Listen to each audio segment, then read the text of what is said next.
দর্শক জানেন যে সারা দেশে কিন্তু এসএসসি এবং আলিম পরীক্ষা সমমান পরীক্ষা চলছে। তো গত 13 জুলাই সুনামগঞ্জের দরাবাজার উপজেলার বরখাল যে কেন্দ্রটি বরখাল ভেন্যুতে যে কলাউড়া কেন্দ্রটি রয়েছে সেই কেন্দ্রে আলিম পরীক্ষার ইংলিশ সেকেন্ড পেপার পরীক্ষা হয়েছিল। আর সেটা তারা এই যে দেখতে পাচ্ছেন এখানে আমি একটু দেখানোর চেষ্টা করছি। এটা হচ্ছে ইনরেগুলার প্রশ্ন, যে প্রশ্ন দিয়ে তারা রেগুলার স্টুডেন্টরা পরীক্ষা দিয়েছে, কিন্তু তাদের প্রশ্ন হচ্ছে, তাদের অভিযোগটা হচ্ছে যে যারা এই খাতাটা দেখবেন তাদের কাছে তো থাকবে রেগুলার প্রশ্ন, সুতরাং ইনরেগুলার প্রশ্ন দিয়ে যদি তারা পরীক্ষা দিয়েছে এটার সাথে ওইটা অ্যাডজাস্ট করবে না, সুতরাং সবাই ফেল হওয়ার সম্ভাবনা রয়েছে, এমনটাই কিন্তু তারা মনে করছে।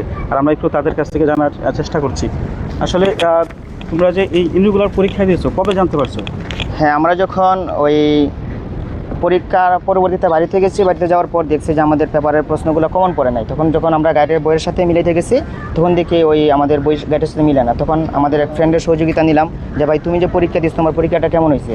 ও যখন বললো যে আমাদের প্রশ্নটা এরকম এরকম, আমি 12 নম্বর কোয়েশন আনসার করছি, তখন দেখলাম যে আমাদের 12 নম্বর পর্যন্তই প্রশ্নের মধ্যে কোয়েশন সীমান্ত।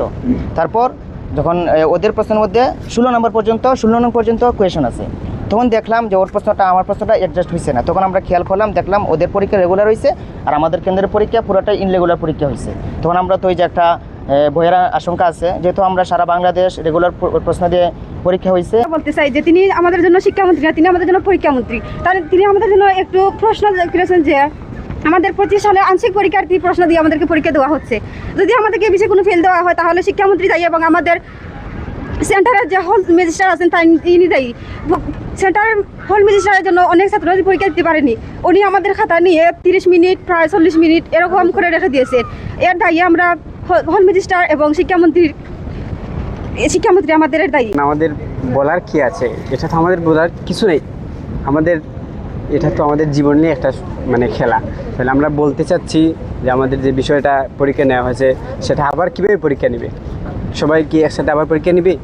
তাহলে আমাদের ফার্স্ট দিবে, এটা ফার্স্ট কীভাবে দিবে?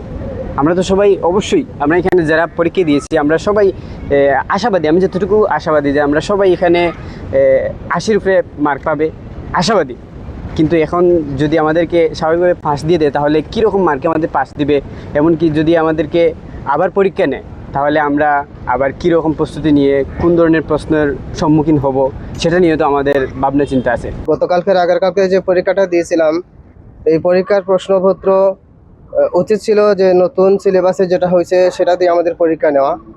আর প্রশ্নপত্র পাওয়ার পরে আসলে এটা আমাদের কারো চোখেই পড়ে নাই যে এটা ইরেগুলার প্রশ্ন দিয়ে আমাদের পরীক্ষা নেওয়া হচ্ছে।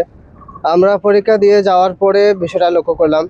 বিশেষ করে গতকাল আমি বাড়ি থেকে আমার লজিংয়ে ফেরার সময় একজন লোক আমাকে পাইলো, তারপরে এই প্রশ্ন সম্পর্কে জিজ্ঞাসা করলো যে আগের কালকের পরীক্ষা তো তোমাদের ইনরেগুলার প্রশ্ন দিয়ে নেওয়া হয়েছে। আমি বললাম ভাই এটা তো আমি জানি না। তো উনি বললো যে আমার একটা ছোট বোন পরীক্ষা দিছিল, সে আমাকে নিয়ে প্রশ্নটা দেখালো, তারপরে দেখলাম যে ঠিক আছে এটা ইনরেগুলার প্রশ্ন। আমরা অন্যান্য জায়গায় গিয়ে দিচ্ছি, বোর্ডেও কথা বলছি। এখন ইউনুস স্যার সহ আজকে আবার বিকালে পরীক্ষা নিয়ে যাওয়ার কথা স্যার বলছে। আমরা বোর্ডের সাথে কথা বলবো, যেহেতু 1-2 জনকে দেওয়া হয়নি, 66 জন পরীক্ষার্থী, 66 জনকেই এই পরীক্ষা নেওয়া হয়েছে। আমার হলো যে প্রশাসন যা কিছু করে আমাকে করবে, কিন্তু ছাত্রদের যাতে কোনো ক্ষতি না হয় সেই ব্যবস্থা আমরা করছি, ইনশাআল্লাহ করব।